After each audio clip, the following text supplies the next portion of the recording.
It's been a very memorable and celebratory week, a blessed week in our family.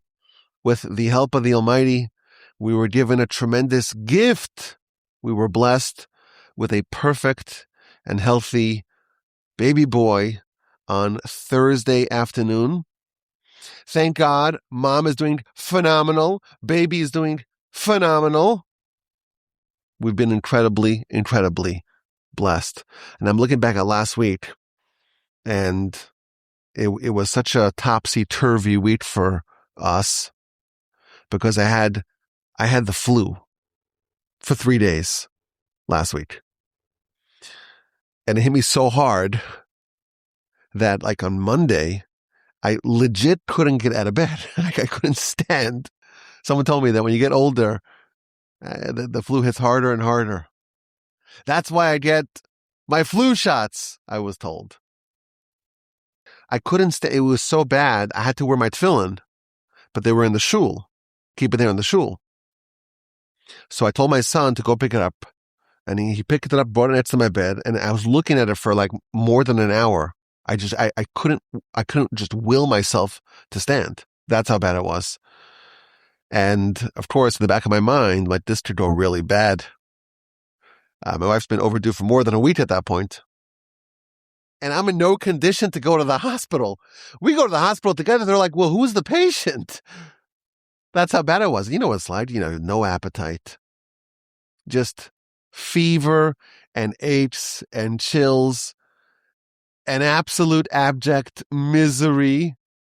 What's going to be if we have to go to the hospital? And in the back of my head, I have this niggling thought, well, what's going to be with the Parsha podcast that's scheduled for Tuesday? I have nothing to say. And even if I did have something to say, I wouldn't be able to say it. So Tuesday, thank God, I woke up feeling a little bit better.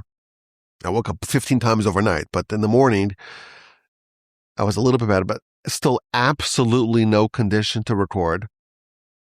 So we postponed the podcast to Wednesday. And in my head, I'm thinking, well, maybe what's going to be if we have to go to the hospital now? How will I ever do a Parsha podcast? Maybe there'll be I have to go to the hospital in middle of the Parsha podcast recording, which I was always secretly hoping for. I got to stop the recording right now, to be continued. That would be a Parsha podcast that no one would ever forget. But thank God, by Wednesday, I was feeling a little bit better, like stable enough. And we were able to record a Parsha podcast on Wednesday and get it out in time. I think it was pretty good given the circumstances. And that night, my mother-in-law came in. She wants to help, to pitch in when the baby comes. And she's sitting in Canada, waiting for some news, waiting for a week and a half already post the due date. And the flights are getting more and more expensive. I'm just coming in on Wednesday. It turns out it was very fortuitous. Wednesday evening, I'm feeling already a little bit better. Thank God, thank you, Almighty God, for healing me. 5 a.m. Thursday morning, we're going to the hospital. Now, I hadn't eaten for 3 days, Monday, Tuesday, Wednesday. A little bit maybe like on Tuesday. You know what it's like? You come out of the flu and you're famished. You're so hungry. So before I went to sleep on Wednesday night, I took out my Uber Eats and I went to the kosher bagel shop in Houston. I said, deliver us at 7 a.m. a dozen kosher bagels. And like I went to sleep kind of with a fantasy of like, oh, I'm going to get like a nice sesame bagel. And they have the French toast bagel. And like, I'm like, oh, I guess I'm feeling better. I've been healed because I want to eat. And I had that thought going as I'm falling asleep, thinking about that bagel I'm going to bite into. We'll have hot, fresh bagels in the morning. And this will be the sign that I'm out of the flu. 5 a.m., we're off to the hospital. The bagels, they're going to have to wait. It was 72 hours without food. What's a few more hours, right? No problem. I'll make another Uber Eats to the hospital. That's the plan. You know what it's like in the hospital. And if you ever had the great privilege of being in the hospital for such a celebration and for such a wonderful occasion, it could be intense. And the smokers, they have it easy. because they need a cigarette. They have to kind of get out and get a cigarette because it's intense. They need a cigarette. And I don't smoke.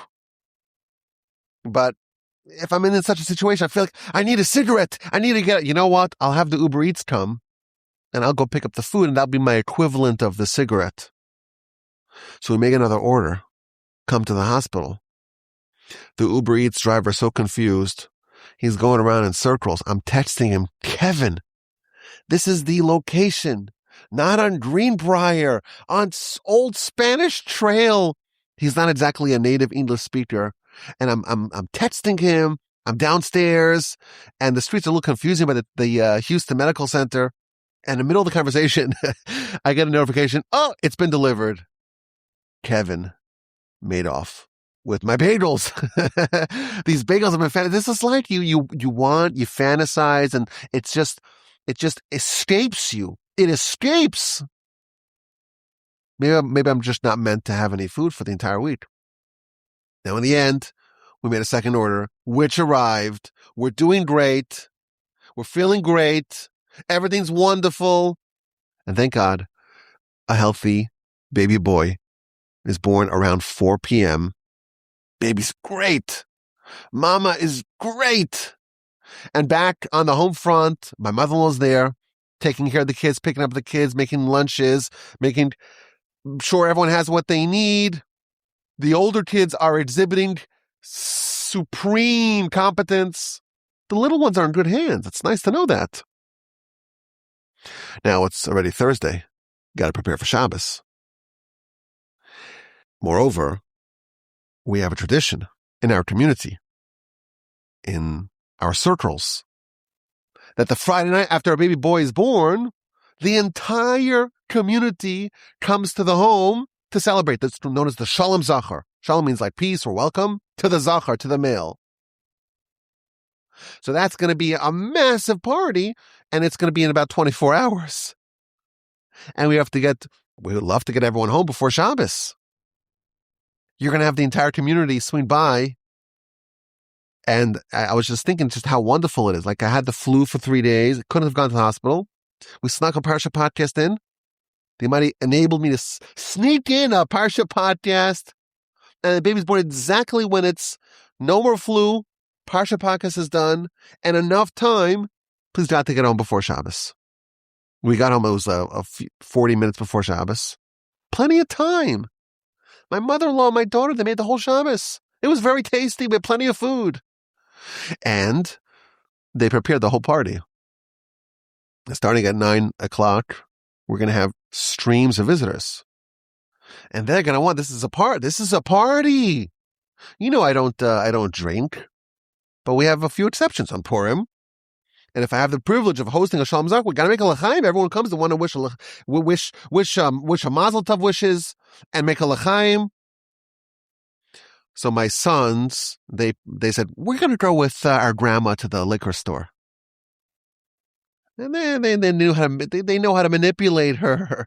$500 worth of booze they bought. They have this whole array, a panoply of alcohol, tequila, bourbon, enough beer for the entire neighborhood. And some of my friends from New York sent me a very nice bottle of Blanton's. I don't know any of these things. I drink Jack and Coke. A bottle of Casa Noble. That's a tequila. This is going to be a celebration. Chickpeas. That's the traditional food. Chickpeas. Why? We'll hear about it in a little bit. You got to have chickpeas.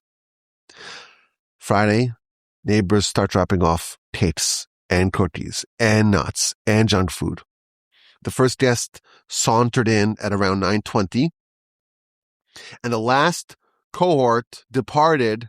They will be home Friday night, early Saturday morning, 1:30 a.m. This is an insane party, nonstop action. Place is full, and the singing like you can't imagine, singing to the hearts of the heaven, and words of Torah, and words of blessing, and 3 Torah speeches. 2 other rabbis in the community spoke, and an idea of in it like an address almost. It was an address. It wasn't a speech. It was an address. I had the great privilege of sharing a message with the assembled. And that's what I'm going to tell you right now. I'm going to tell you not exactly the same way I told it on Friday night. You see, there were a lot of rabbis in the crowd. So I had to pepper my speech with some Hebrew and some Yiddish and a few choice words in Aramaic. I have to burnish my rabbinic bona fides. But I'm going to tell you all, I think, in English. You tell me if there's any words that you don't know. RabbiWolbe@gmail.com. I started off with some questions related to the upcoming festival of Shavuos. You see, in a couple days, we're going to celebrate the festival of Shavuos. And that's the day that marks the Sinai revelation.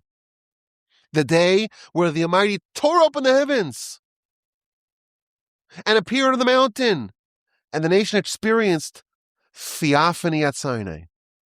10 commandments, prophecy. Every Israelite heard, experienced, and lived to tell the tale. And after that experience, Moshe goes up to heaven. And he's there for 40 days and 40 nights. He doesn't eat, he doesn't drink, he doesn't sleep. He's there to get the details of the Torah. And I quoted what our sages tell us, something absolutely fascinating. Moshe's in heaven, and he's a bit delayed.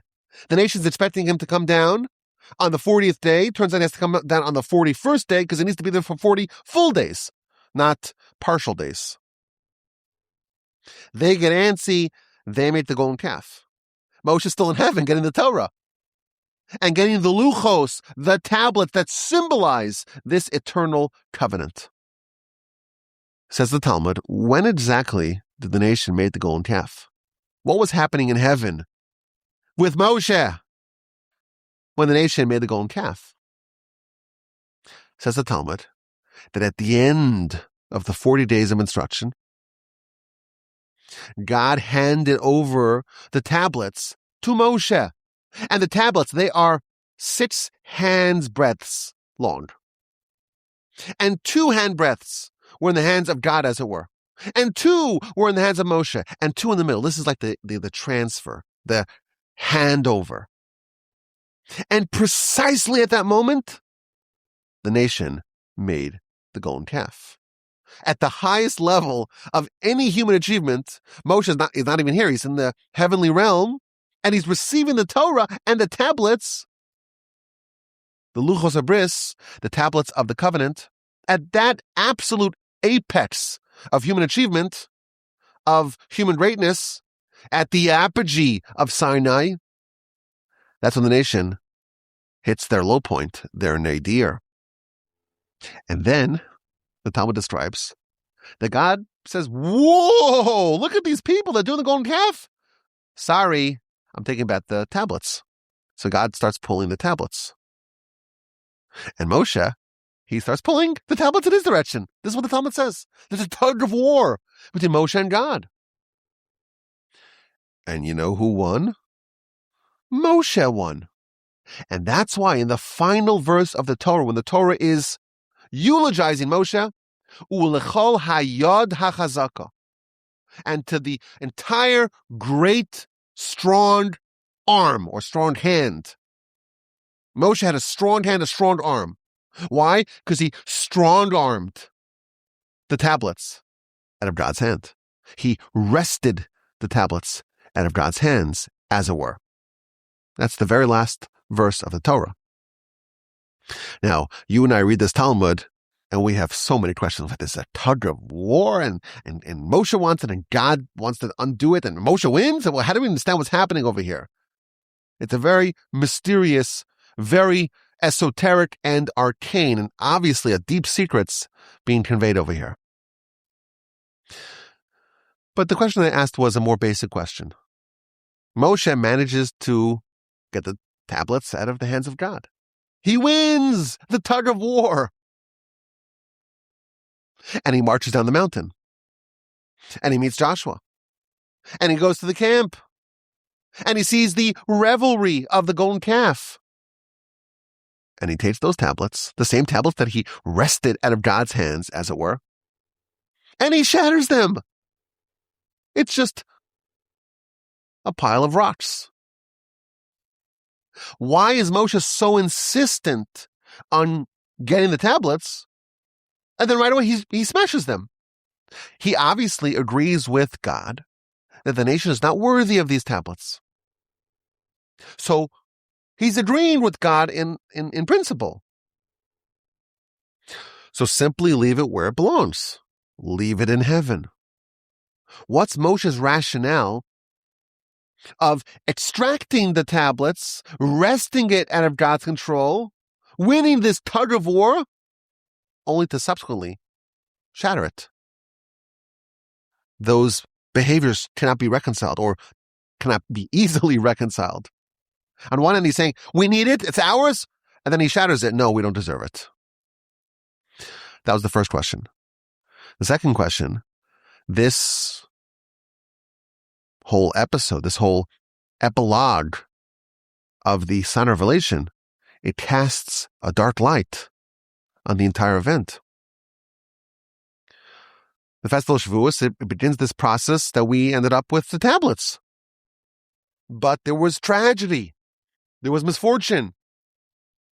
There was a cataclysm, a fiasco, and the tablets were shattered. Yet, we're going to celebrate the day with great celebration, great festivities. Why is it a festive day? It should be a day of mourning.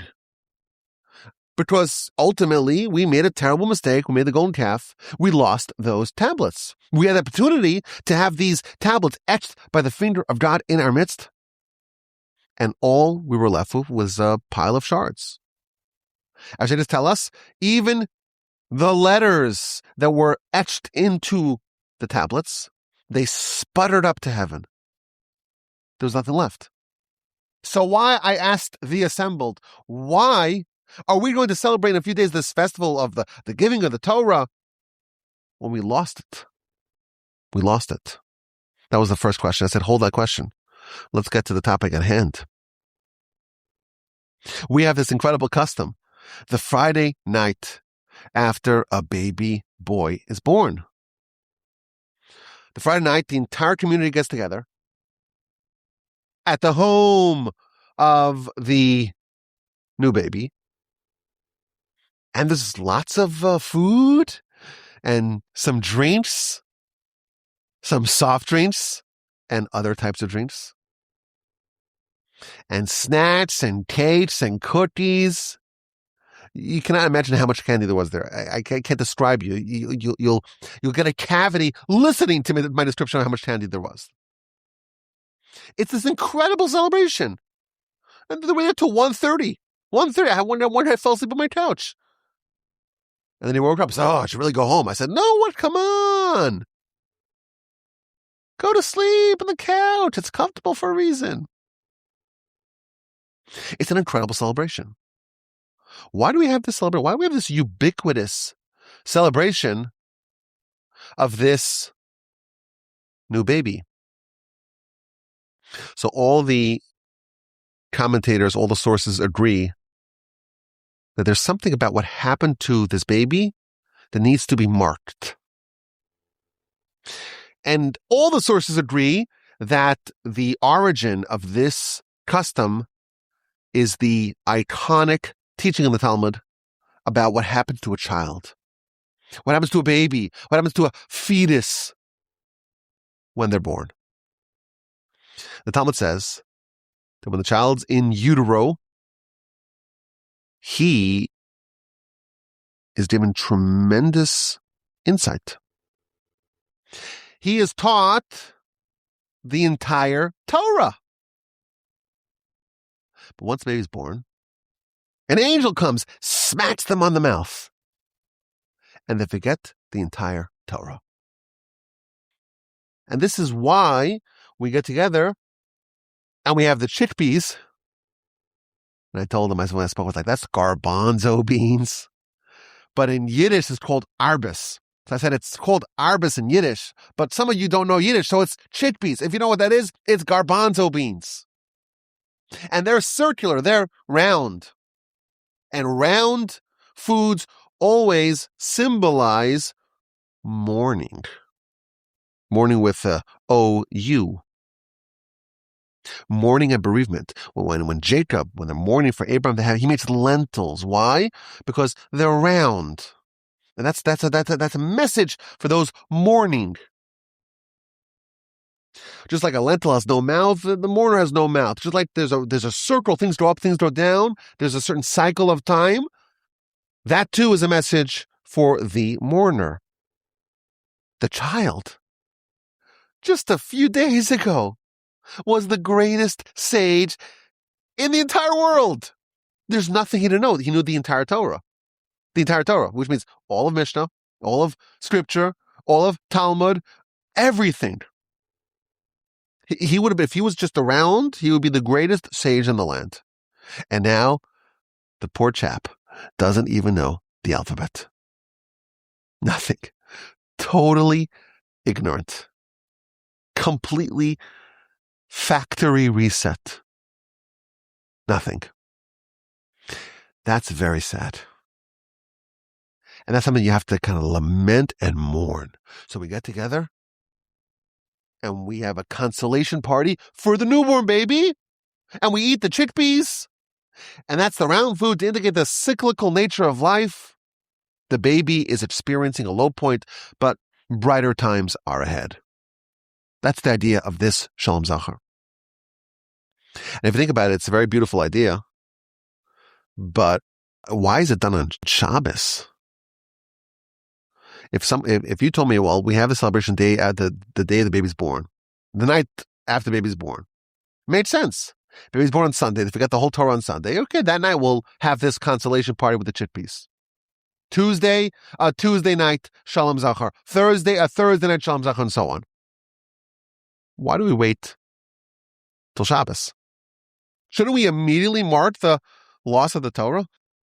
That's what's interesting, because halachically, mourning is suspended on Shabbos. Here, we only do the mourning on Shabbos, not during the week. And then I said, I want you to look at this table. We had a 21-foot table we managed to get. And it was laden with all sorts of delicacies. And everyone's singing. And they're happy, and they're joyous, and they're jubilant, and there's words of Torah, and there's camaraderie, and there's singing. This is like a celebration par excellence. Where's the mourning? There's this jubilation. Everyone's so happy. How do we understand what's happening over here? So what I suggested is like this, and there are many different versions of this idea that have been proposed. The child knew the entire Torah. How much Torah did he know? More than anyone else that you know. I said, think of the greatest scholar you know. They know 0.0% of what this child knew. This child knew everything. All of Talmud backwards and forwards. That was just a couple of days ago. And they lost it all. They lost it all. But because they once had it, it was lost, yes, but they once had it. There's something about the Torah that they used to have that remains. There's some vestige of that Torah, some impression of that Torah that is left behind. It's very different.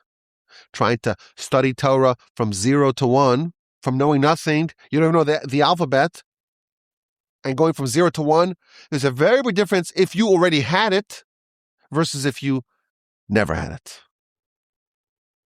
You had a gift, you lost it completely, but there's something that remains behind. And I shared there's a precedent for this. The Talmud tells us that at Sinai, the nation said something that makes no sense. Do you want the Torah? Are you willing to accept it? Will you sign the line which is dotted? The nation responded with the iconic motto of our people, Na'aseh v'nishma. we will do, and then we will listen.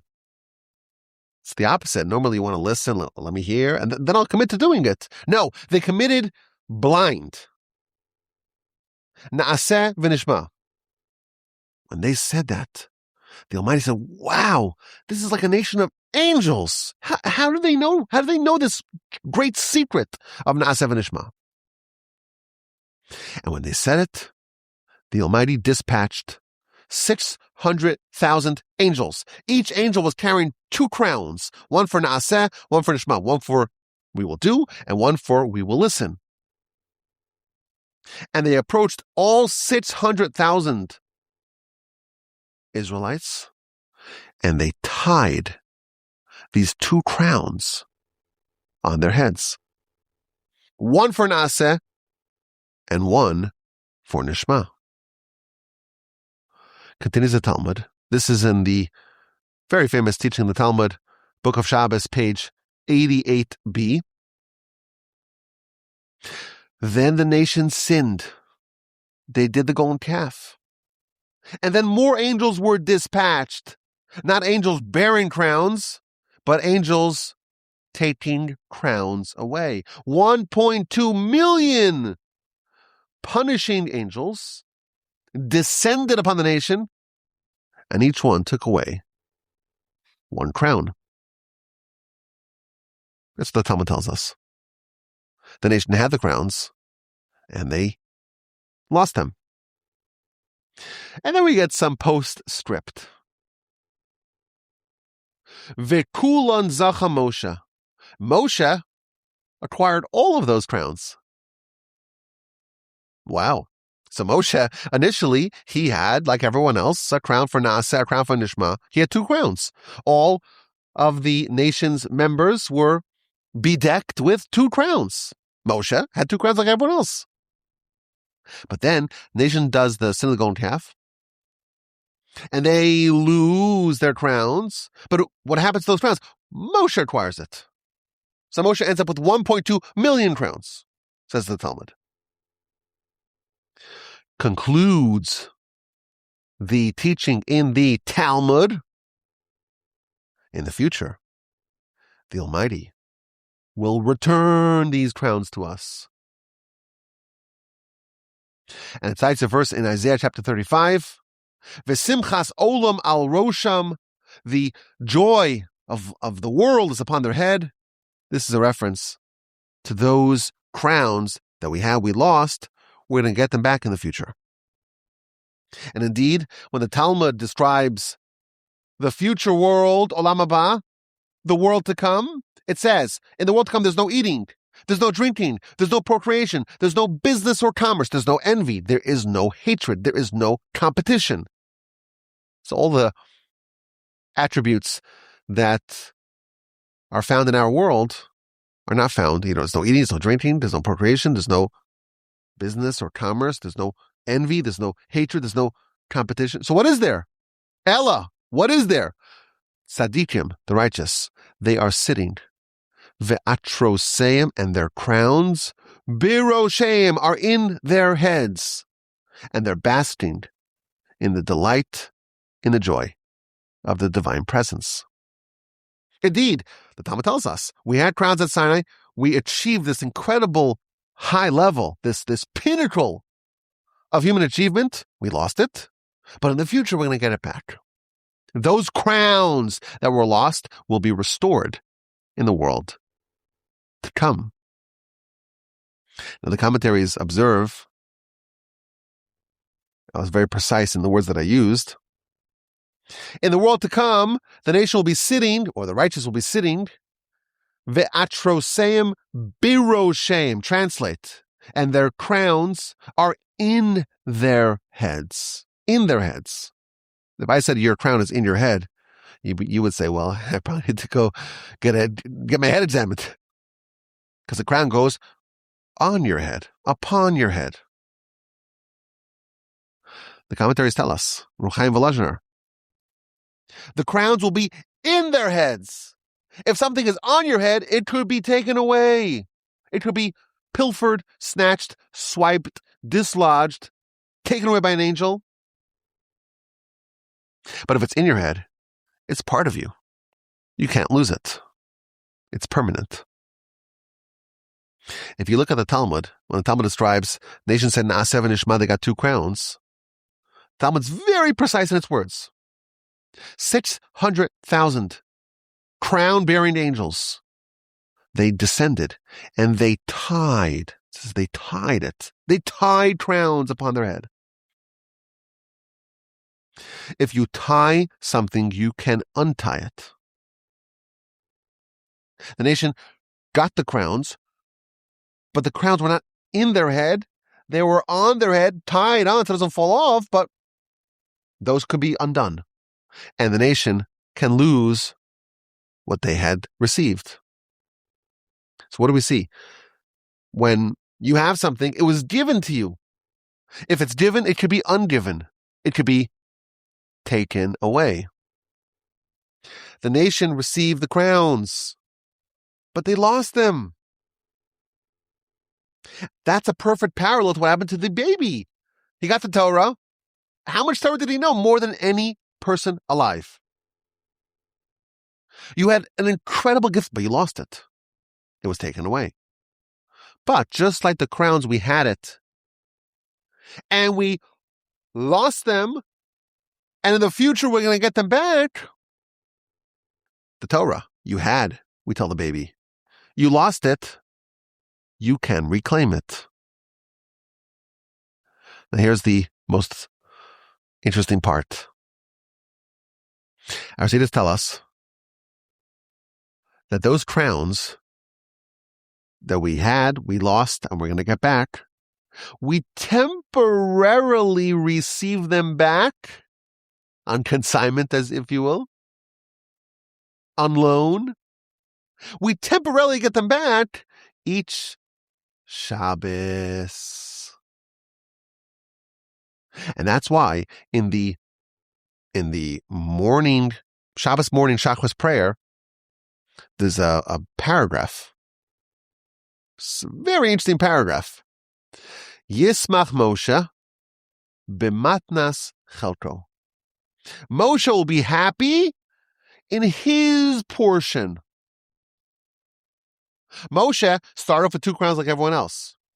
But when the nation loses their crowns, who scoops them all up? Moshe scoops them all up. So Moshe's got 1.2 million crowns. Pretty neat. On Shabbos, we say Moshe's happy with his portion. What does it mean he's happy with his portion? He's happy in his portion because each Shabbos he loses all those extra crowns because every Israelite temporarily gets access back to their crowns. So Moshe's left with just his portion, not all the other portions. So we have this paragraph in the prayer that Moshe's happy. He's happy with his individual portion. Why? Ki eved ne'emon karasalo. Because he's a true servant of God. Klil tiferes, a crown of splendor.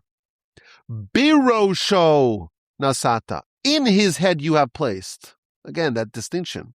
In the future, Olam Haba, the crowns will be in our heads. At Sinai, they're only tied to our heads. But Moshe, it was always birosho. It was always in his head. There's a fascinating discovery over here. The nation was given crowns at Sinai. They lost it when they did the golden calf. Moshe scooped them all up. In the future, we're going to get them back permanently. But even in the interim, every Shabbos, every individual gets those 2 crowns back from Moshe just for the day. Why? Because Shabbos is a measure of the world to come. It's an element of the world to come. And if in Olam Haba we get them all back permanently, it's Atroshem, Biroshem, their crowns are in their heads. Shabbos, which is a measure of the world to come, we temporarily get back our crowns. On Shabbos, we have the extra soul. We have elevation. We become more spiritual on Shabbos. And there's a scintilla of the world to come. All those things that we're going to get in the world to come permanently, we get temporarily each Shabbos. Something very special in Shabbos. You recapture what you lost. You had something, you lost it. Some of it remains, and that bubbles to the surface. Each Shabbos, we have that extra soul. We have the taste of the crowns on Shabbos. And I want to speculate. The same thing is true with the other gift. Child in utero, they learn the whole Torah. That's amazing. How much Torah? More than anyone alive. It's an incredible gift. The crown of Torah. And they lose it. But they had it. They had it once before, right? You have something once before. Hopefully you'll have it again in the future. But when you have something, some dimension, some element, some remnant, some vestige of that remains, that gets manifested on Shabbos. What's the consolation? We have the chickpeas. It's consolation. But it's a celebratory consolation. And it's done specifically on the Shabbos. We can't do it on a Monday or on a Thursday. We do it only on the Shabbos. We tell the child, you had the entire Torah, greater sage than anyone alive. That's what you were. And you lost it all. You can't even read the alphabet. But now it's Shabbos. And there's a flicker of that Torah, a measure of that Torah that's restored. You have an extra soul. The crowns that we lost, we have them back for a little bit. That Torah, that elevation, that transformation, that refinement of soul that you had in utero, some of that is now present. Again, you didn't lose it entirely. That indeed is quite comforting. Now, of course, the subtext of the message is that it shouldn't just stay like a Shabbos touch point. It's your job now. It's your mission in life to reacquire, this time to earn it, all that Torah that you knew once. And just as there's a difference in Moshe, when he earned the crowns, it was always in his head. They can never be taken away from Moshe. For us, it was tied to our heads. Okay, so it could be untied and we could get it back, but in the future, it'll be in our heads like Moshe. With Torah, it's the same thing. When someone has Torah given to them, well, if it was given to them, it could be ungiven. If it was taught to them, it could be forgotten. If they work hard to acquire it, it's in their head, not on their head. The candle's not upon their head, like the Talmud says. It's in their head. And therefore, they can never lose it. The Talmud tells us if someone is a great Torah scholar, they must be honored. But what if they say, it's fine, you don't need to honor me? They're willing to forego their honor. Are they entitled to do that? That's an interesting question. Can they say, you know what, that's fine, you can just call me Bob. But you're a great rabbi and a great sage and a great Torah scholar. I think we have to stand up for you when you walk in the room. Nah, it's fine. Call me Bob. What's the halacha? What's the law? The law is that if a great sage is willing to forgive their honor is forgiven. Do you know why? Because they have Torah. But whose Torah is it? When someone acquires Torah, it's theirs. They have agency over that Torah. And they can do whatever they want with it. Just like Moshe, the crown was in his head. It's his. He can make his own choices. With that, I said a blessing to the new baby, there's a comforting message over here.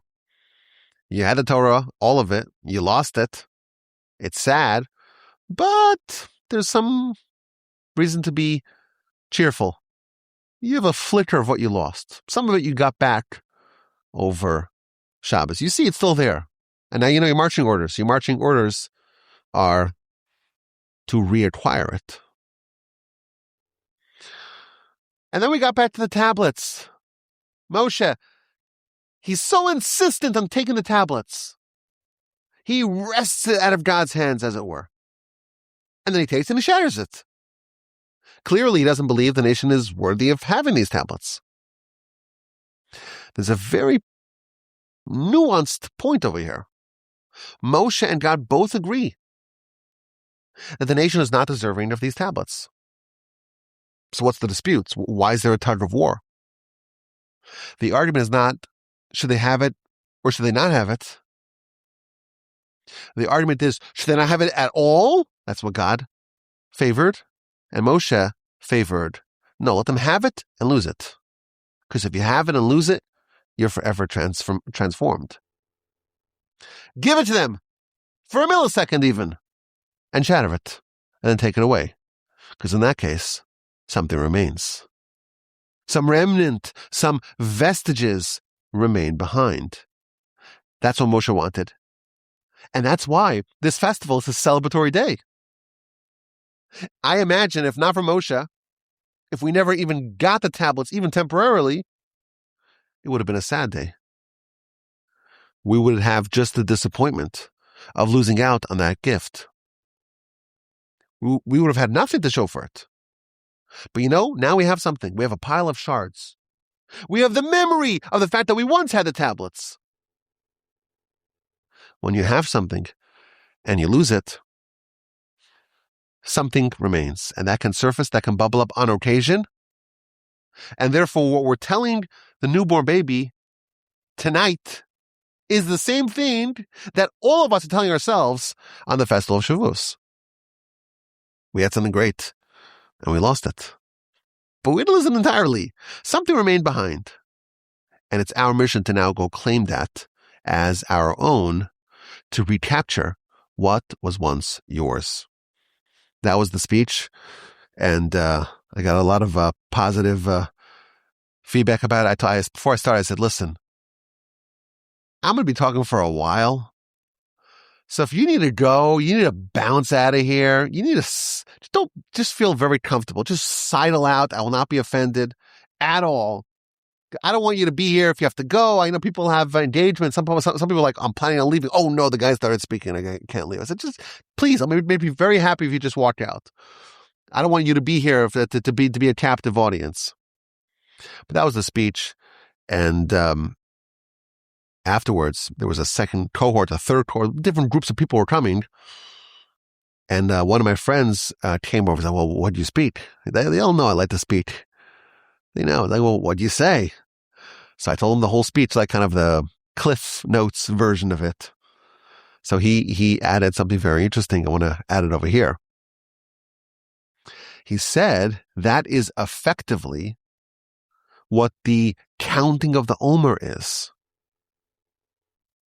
The nation, on the night of the Exodus, we're told, they achieved the 49th level of holiness. They went from minus 49 to plus 49. But then the next day, it got zeroed out. It got zeroed out. And then it took them 49 days, each day to climb up one rung, one level, until they were ready for the festival of Shavuos, which is the 50th day. 50th day after the day after the Exodus. So my grandfather, blessed memory, used to say that both the festival of Pesach and the festival of Shavuos, it's the same day. It's the same day. It's the same level of achievement. The Ramban even writes that the days of the Omer are like the intermediate days, the Chol HaMoed, that bridge together two similar days of a festival. But they're both days where the nation achieved the 49th level. But there's a very big difference between the first 49th and the last 49th. The first 49th is You were given it. The nation, they're experienced the revelation of God at the Exodus, and they're not necessarily deserving of it, but they just have it handed to them. And then it's taken away. But when you have something and it's taken away from you, you have a path now to go reacquire it. My grandfather used to say that there was a guy walking in the forest, completely pitch black, moonless night. And he knows where he needs to go, but he can't see anything. And then there's a bolt of lightning that temporarily provides a flash of light on the entire landscape. And he could see and say, I need to go right over there. And then it's back to being black. But that illumination provides him the roadmap for where you need to go to get to that destination. If you've been there before, even if you're not there now, but you have a path to get back there. That was the nation at Pesach to Shavuos. That's the tablets that we had. We lost them, but we had a path now to get them back. That's the crowns. The crowns, you had them, you lost them, you're going to get them back in the world to come. But every Shabbos, it's a moment of elevation of spirituality, and all those things that we lost, temporarily get them back. Child had all of Torah. Hopefully the child will end up with all of Torah. Will earn it on their own. Shabbos is a day of comfort. A little bit remains behind. I think it's an inspiring lesson for the baby who, if he's like the rest of my kids, probably won't want to listen to my podcasts. But that's okay. That's okay. Maybe eventually they'll start listening. My boys who were there by the Shalom Zachor, they were entranced when I was speaking. So I was told they were entranced. They're like, "Oh, Abba, have you been drinking?" Because I was very animated. I have been drinking. My trick is I take a shot glass. I don't like to drink, but everyone comes and they want to make a l'chaim with the father. So I take a shot glass and I fill them up a shot glass, and I take a shot glass and I take a tiny little sip. I am drinking with them, but I only had like 2 shots the whole night. But it's an inspiring lesson for all of us as well. We had greatness. Please God, we will have greatness. When we had greatness and we lost it, some of it remains. That's the power of Shabbos. It's this flicker. It's this bolt of lightning that shows us who we are, what we can achieve. And that is tremendously comforting to know that we had greatness and we have a path to achieve greatness. Once again, may we all be so fortunate as to achieve greatness in our life. The Almighty expects great things of us. Otherwise, we wouldn't be a human. You wouldn't have all that power, all that ability, all these gifts, if not for the fact that the Almighty believes in you and wants you to accomplish great things. And I hope and I pray that our newborn baby boy grows up and becomes a wonderful Jew, a Torah scholar, recaptures what he lost, and makes all of us, and of course, our Father in heaven, very, very proud. Have a wonderful day. And as always, my email address is rabbi@wolbachibit.com. I look forward to your questions and your comments and your feedback. And of course, have a wonderful, uplifting, meaningful, powerful, and productive festival of Shavuos upcoming. Again, the email address is rabbi@wolbe@gmail.com.